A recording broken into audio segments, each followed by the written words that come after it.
Informasi lainnya, Saudara, Pengadilan Negeri Jakarta Selatan menggelar sidang gugatan pra-peradilan mantan Menteri Pertanian Syahrul Yassin Limpo melawan Komisi Pemberantasan Korupsi. Gugatan pra-peradilan dilayangkan Syahrul Yassin Limpo karena tidak terima ditetapkan sebagai tersangka kasus dugaan korupsi di Kementerian Pertanian.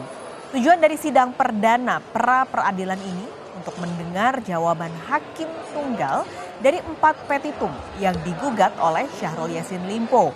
Adapun 4 gugatan tersebut adalah mengabulkan pra-peradilan sepenuhnya, menyatakan penetapan tersangka pada pemohon tidak sah dan batal demi hukum, menyatakan surat perintah KPK pada 26 September tidak sah dan batal demi hukum, dan menyatakan status pemohon sebagai tersangka oleh KPK tidak sah dan batal oleh hukum.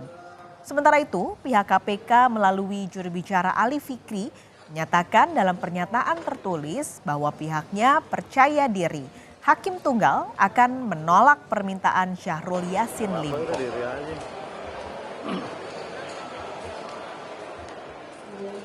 Untuk mengetahui informasi terkini, kita sapa jurnalis Kompas TV Karima Anissa di Pengadilan Negeri Jakarta Selatan. Karima, apakah KPK sudah terkonfirmasi hadir dalam persidangan hari ini?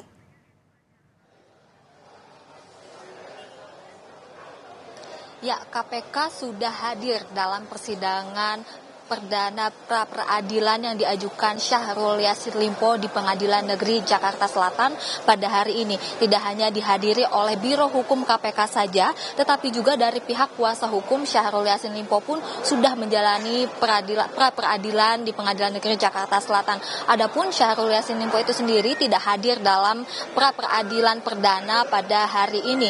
Tujuan dari pra-peradilan hari ini, Paskalis dan juga saudara, perlu diketahui bahwa adalah pra-peradilan ini diajukan oleh Syahrul Yassin Limpo, yaitu tersangka kasus dugaan korupsi yang menjeratnya di lingkungan Kementerian Pertanian atas dugaan gratifikasi jabatan dan juga pemerasan eselon 1 dan lingkungan di Kementerian Pertanian lainnya.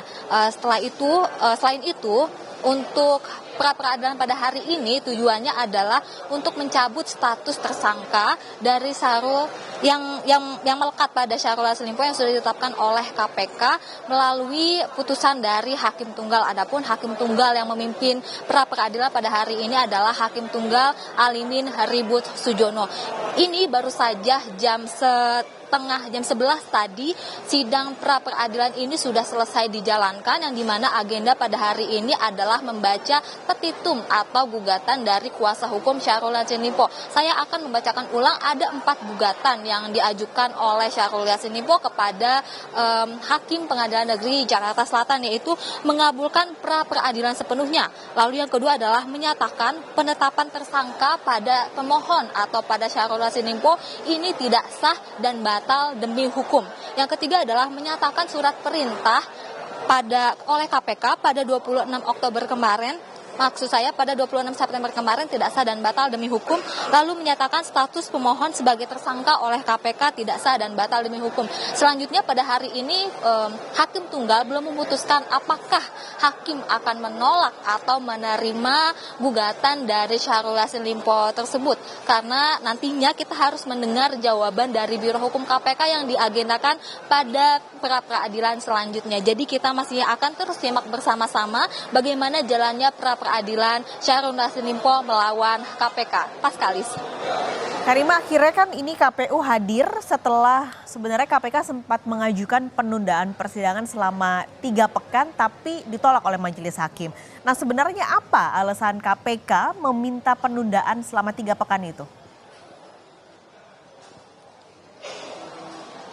Jadi memang ada beberapa alasan yang disampaikan oleh KPK mengapa sampai akhirnya dibatalkan atau tidak disetujui oleh majelis hakim. Sebelumnya pihak KPK mengira bahwa penundaan selama 3 minggu ini akan berlangsung sampai tanggal sekitar 20 sampai 30 November bulan ini. Tapi ternyata pengajuan penundaan selama 3 minggu itu berlaku ketika secara administratif pra-peradilan sudah diajukan oleh Syahrul Yassin Limpo, yang berarti tanggal 6 November ini adalah minggu ketiga 3 penundaan terakhir atau kesempatan terakhir yang bisa dijalani oleh KPK untuk membacakan jawabannya. Adapun alasan dari 3 minggu penundaan 3 minggu itu dikarenakan KPK memiliki agenda pra peradilan lain yang harus dijalankan.